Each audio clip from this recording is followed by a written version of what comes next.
전도서 8장 9절로 17절 말씀 함께 읽겠습니다. 9절에 보니까 내가 이 모든 것들을 보고 해 아래에서 행하는 모든 일을 마음에 두고 살핀즉 사람이 사람을 주장하여 해롭게 하는 때가 있도다 그랬습니다. 해 아래에서 행하는 모든 것을 마음에 두고 살폈다.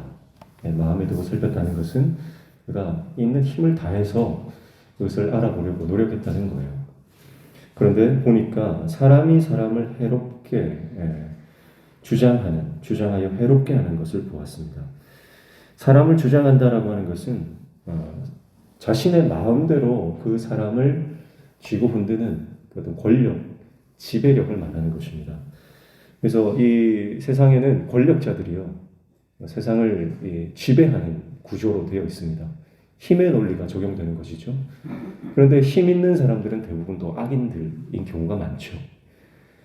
그래서 사람에게는요, 완장을 채워주면 그 사람이 어떤 사람인 줄 안다 그러잖아요. 평소에는 잘 몰라도 그 사람이 힘이 있고 그 사람이 어떤 높은 지위에 올라가게 되면 그 사람의 본성이 나타나게 되는데요.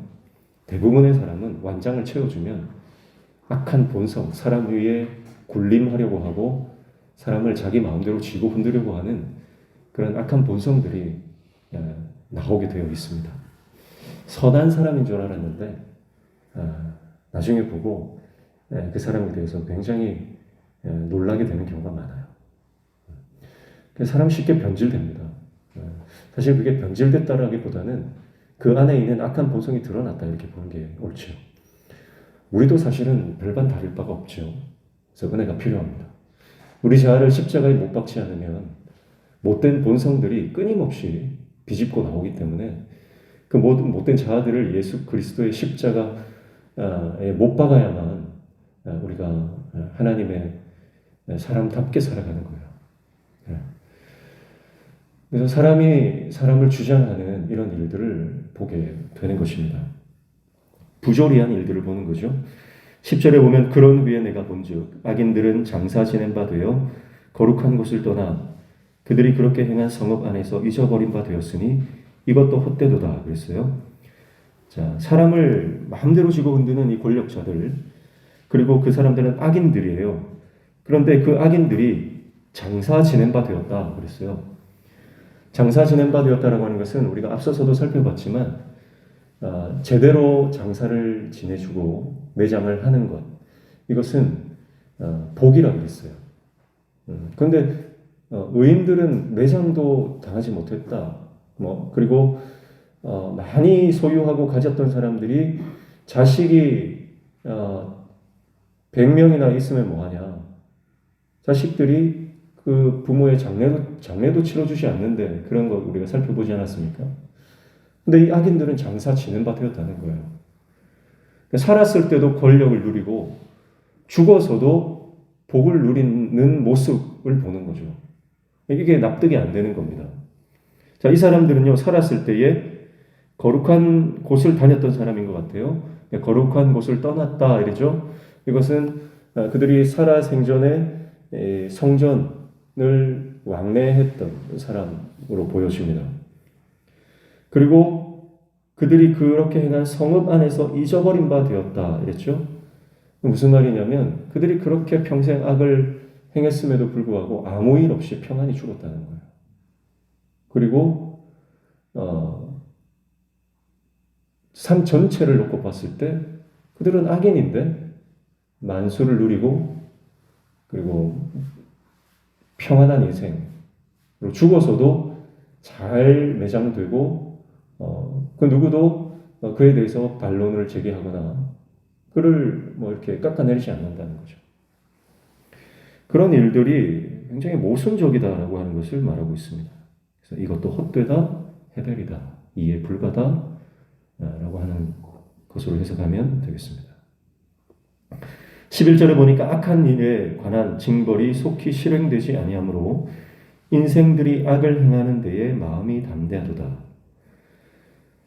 그러니까 악인들도 아는 거예요. 이 땅에서 악하게 살아도 거기에 대한 심판이 즉각 임하느냐? 그렇지 않다는 거예요. 그런 것을 경험적으로 악인들도 아니까 그들의 악행을 더 담대하게 행하더라라고 하는 것입니다. 하나님의 징벌이 하나님의 심판이 그 땅 가운데서 신속하게 일어나지 않더라라고 하는 것이죠. 그래서 12절을 보니까 죄인은 100번이나 악을 행하고도 장수하거니와 또한 내가 아노니 하나님을 경외하여 그를 경외하는 자들은 잘 될 것이요 그랬습니다. 13절까지 같이 읽어야 해석이 되는데요. 악인들은 잘 되지 못하며 장수하지 못하고 그날이 그림자와 같으리니 이는 하나님을 경외하지 아니함이니라 그렇게 말했습니다. 이게 무슨 말이냐면 뒤에 걸 먼저 해석하면 좋아요. 내가 아노니 내가 알기로는 하나님 경외하는 사람들은 잘 돼야 되고 악인들은 망해야 되는데 그리고 단명해야 되는데 앞에 보니까 그런 악인들이 100번이나 악을 행하고도 장수하더라. 그렇게 해석하면 됩니다. 모순적이고 납득되지 않는 부조리한 상황들 그런 것들이 인생에 너무 많다는 거예요. 특별히 의인과 악인 그 규범적 지혜 안에서는 의인이 복을 받고 악인은 저주를 받아야 함에도 불구하고 그 반대의 일들이 너무 많이 일어나더라고 하는 것이죠. 그래서 14절 말씀에 보니까 세상에서 행해지는 헛된 일이 있나니 곧 악인들의 행위에 따라 벌을 받는 의인들도 있고 의인들의 행위에 따라 상을 받는 악인들도 있다는 것이라 내가 이르노니 이것도 헛되도다. 자, 그래서 벌 받는 의인 또 상 받는 악인 이런 상황들을 한 번 더 말을 하고 있습니다. 그러니까 즉 이 세상이 혼돈스럽다는 거죠. 굉장히 혼란스럽다는 겁니다. 왜 이런 일들이 일어나는지 인간의 지혜로는 이해하기가 힘들다. 그렇게 말씀합니다. 우리가 전도서를 통해서 계속해서 살펴보는 동일한 내용입니다. 그러면서 이런 모순된 현실 속에서 전도자는 뭘 붙들어야 되는가? 그것을 마지막에 말씀하죠. 15절부터 이제 17절까지 쭉 보시면요. 15절에 이에 내가 희락을 찬양하노니 이는 사람이 먹고 마시고 즐거워하는 것보다 더 나은 것이 해 아래에는 없습니다. 하나님이 사람을 해 아래에서 살게 하신 날 동안 수고하는 일 중에 그러한 일이 그와 함께 있을 것이니라. 희락, 희락을 찬양한다. 희락이 최고다 이 말이죠. 왜 그렇습니까? 사람이 먹고 마시고 즐거워하는 것보다 더 나은 것이 없기 때문이다. 자, 간단하게 말하면 오늘 주신 복을 누려야 한다. 그게 최고다 이 말이에요. 왜냐하면 아무리 의인이라도 그 미래를 알 수 없다. 보장되지 않았다는 거예요. 내가 아무리 의롭게 살아도 정말 이 땅에서 장수를 누리고 하나님께 주신 복을 이렇게 만끽하는 삶을 사느냐? 그렇지 않다. 이미 앞에서 말했기 때문에 그러므로 오늘 하루 주신 복을 감사하며 만족하며 그 복을 오늘 하루 누리는 것 그것이 최선이다. 그런 말을 하는 거죠. 자, 이것은요. 달리 말하면 믿음의 결단이기도 합니다. 왜 이게 믿음의 결단이냐면 전도자가 말하는 게 이런 거예요. 오늘 하루 주신 은혜에 감사해라. 그것은 악인들이 아무리 악한 일들을 하잖아요. 부정과 부패와 그리고 권력으로 사람들을 착취하고 편취하고 이런 것들을 통해서 부를 축적하고 자신의 권력을 더 키워나가잖아요. 이게 악인들의 삶이거든요. 그런데 그렇게 산다고 해서 바로 징벌을 받느냐 그런 것도 아니거든요. 그들은 오히려 세상 가운데서 장수하고 죽어서도 평안히 가는 것 같은 그런 모습이에요. 그러니까 사람들이 담대히 악을 행한다. 많은 사람들이 그 악인의 길에 편승해서 가는 겁니다. 그런데 지혜자는 어떤 사람이냐?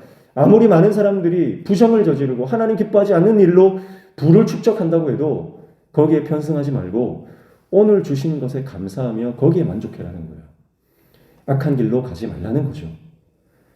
그러니까 아무리 악이 승리하는 것처럼 보이는 현실이라 할지라도 악인들이 누리는 그 삶에 취하지 말라. 그거 부러워하지 말라. 그리고 수고하고 일해서 땀 흘려 버는 것, 오늘의 소소한 복에 만족하면서 기뻐하면서 살자. 그것이 지혜다. 그래서 해 아래서 살게 하신 날 동안 수고하는 일, 그것이 우리가 누릴 것이다. 그것으로 하나님 주시는 일용할 양식을 먹는 것, 그것이 우리에게는 만족이지, 악인들이 누리는 그 삶의 많은 것들을 부러워하지 말고 거기에 편승하지 말라 하는 것입니다. 16절에 보니까 내가 마음을 다하여 지혜를 알고자 하며 세상에 행해지는 일을 보았는데 밤낮으로 자지 못하는 자도 있다. 마음을 다해 지혜를 알고자 해도요, 밤잠 자지 못하고 그렇게 해도 모르는 겁니다. 17절에도 또 내가 하나님의 모든 행사를 살펴보니 해 아래서 행해지는 일을 사람이 능히 알아낼 수 없도다. 사람이 아무리 애써 알아보려고 할지라도 능히 알지 못하나니 비록 지혜자가 아노라 할지라도 능히 알아내지 못하리로다. 아무리 애써도 그 이상 하나님의 섭리와 현실 세계의 비합리성에 대해서 감춰진 비밀을 인간이 해석할 수 없다. 아무리 밤낮 자지 않고 연구해도 모른다는 거예요. 아무리 마음을 다 써서 애를 써도 모른다는 거예요. 그러니까 우리는 오직 하나님의 주권을 인정하고 하루하루 최선을 다하는 삶을 살아가는 것, 그것 외에는 우리가 알 수 있는 것이 없다. 그게 지혜라고 말씀합니다. 사랑하는 성도 여러분, 오늘 전도자는 현실 세계는 혼란스럽다, 혼돈 그 자체다, 그렇게 말합니다. 그 혼돈스러운 세계 가운데서 하나님의 사람, 지혜자가 살아가는 방법은 뭡니까? 오늘 하루 주신 것을 감사하며 오늘 하루에 충실하는 것이다, 그렇게 말해요. 미래가 어떻게 될지 걱정하지 않고, 왜 현실이 이런지 하나님 앞에 의심을 품지 않고, 아무리 악인들이 득세하고 하나님 반대편에 서 있는 사람들이 오히려 더 많은 것을 누리면서 살다 가는 것 같은 세상의 현실이라 할지라도 지혜자는 하나님 그분을 끝까지 신뢰하며 오늘 하루에 주신 삶을 감사함으로 살아내는 것, 그것이 지혜자의 모습이다, 그렇게 말씀하시는 것입니다. 예수님의 십자가를 보면 그렇습니다. 예수님은 벌받는 의인의 전형이죠. 우리가 십자가까지만 보면 오늘 전도자가 말하는 벌받는 의인들의 전형이 예수님입니다. 반대로 예수님을 핍박하고 예수님을 못 박아 죽인 당대에 예수님을 반대했던 수많은 종교 지도자들, 그들은 상받는 악인들의 모습입니다.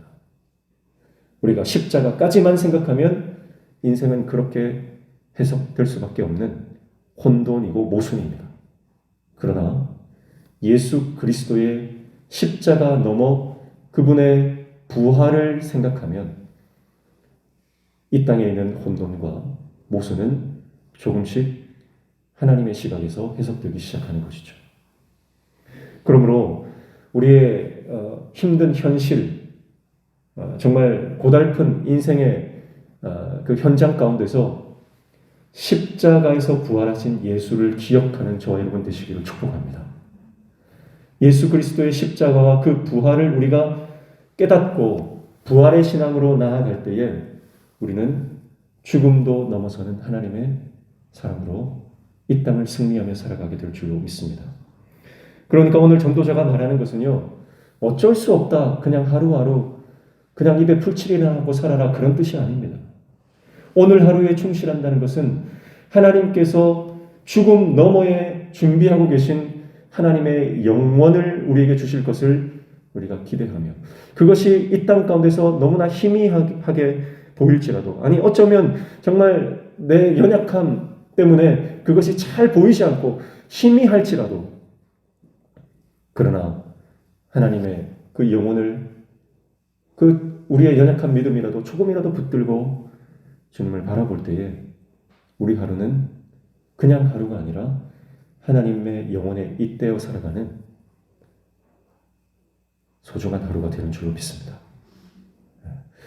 그래서 오늘 하루도 우리 인생의 현실 앞에서 실망하거나 낙담하거나 좌절하지 말고, 그리고 현실과 타협하지 마시고요, 어떠한 상황이 우리 앞에 닥칠지라도 하나님 주시는 그 영원한 복을 기대하고 바라보시면서 오늘 하루도 주님 앞에서 성실하게, 신실하게 살아내는 하나님의 종들 되시기를 축복합니다. 하나님께서 하늘의 문을 여시고 우리 가운데 새 힘과 능력과 지혜를 허락해 주실 줄로 믿습니다. 기도하겠습니다. 하나님 아버지, 하나님을 경외하는 사람들이 고난을 당해야 하는 현실,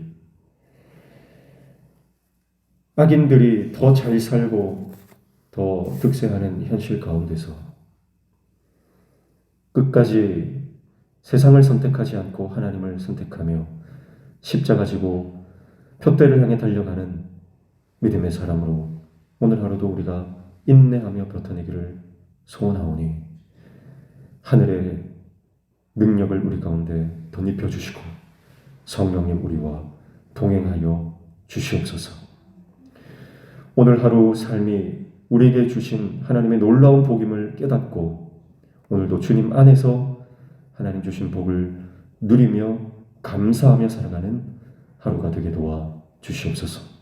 오늘도 주님 앞에 나와 기도하며 간구할 때에 우리 기도에 들어 응답하여 주시고 우리 삶에 막혀진 문제들 열려지는 형통의 은혜를 허락하여 주시옵소서. 예수님의 이름으로 기도하옵나이다.